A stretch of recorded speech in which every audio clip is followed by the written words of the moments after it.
નમસ્કાર વિદ્યાર્થી મિત્રો, રોજિંદા જીવનમાં છુપાયેલ વિજ્ઞાન.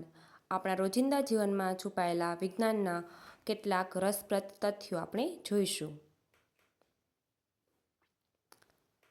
આકાશ વાદળી કેમ દેખાય છે? શું કારણ છે કે આકાશ વાદળી રંગનું દેખાય છે? સૂર્યપ્રકાશ સફેદ દેખાય છે, પરંતુ ખરેખર તેમાં 7 રંગો હોય છે: જાંબલી, વાદળી, લીલો, પીળો, નારંગી અને લાલ.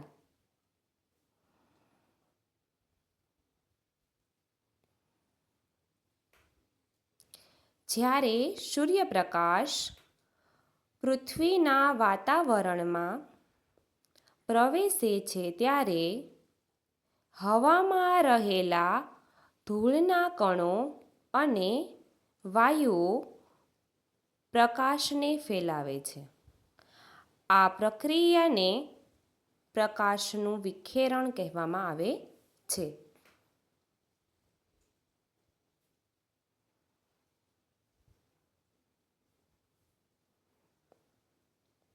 વાદળી રંગની તરંગ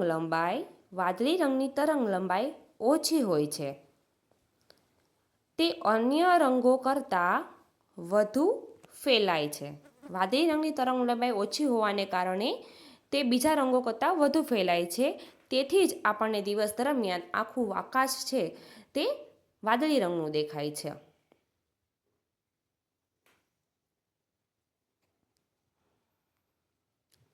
આપણે એક રસપ્રદ વાત આપણે નોટિસ કરીએ અહીં કે સૂર્યોદય અને સૂર્યાસ્ત સમયે આકાશ લાલ કે નારંગી રંગનું દેખાય છે.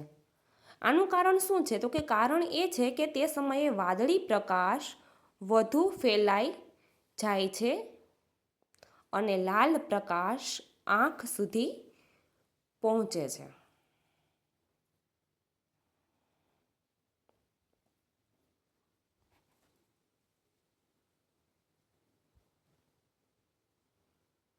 આપણે એક બીજો રસપ્રદ ફેક્ટ જોવાનું છે. એ છે કે ઇન્દ્રધનુષ કેવી રીતે બને છે.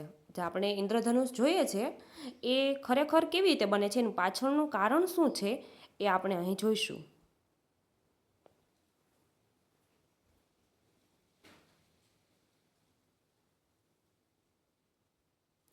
આપણે ખરેખર વરસાદ પડે છે ત્યારે વધારે માત્રામાં આપણે ઇન્દ્રધનુષ જોવા મળે છે.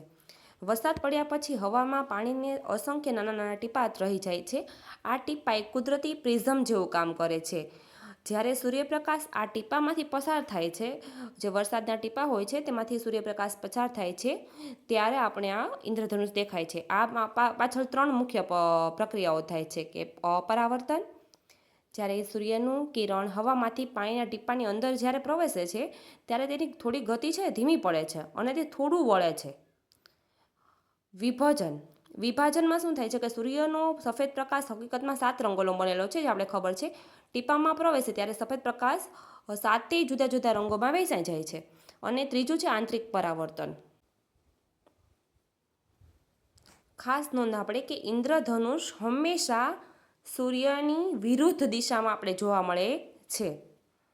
સૂર્યની જે દિશા હોય એની ઉલટી દિશામાં આપણે ઇન્દ્રધનુષ જોવા મળે છે. જો સૂર્ય પૂર્વ દિશામાં હોય તો ઇન્દ્રધનુષ પશ્ચિમ દિશામાં દેખાશે, અને સૂર્ય પશ્ચિમમાં હોય તો ઇન્દ્રધનુષ આપણને પૂર્વ દિશામાં જોવા મળશે. જો વિડીયો પસંદ આવે તો લાઇક, શેર અને સબસ્ક્રાઈબ કરજો.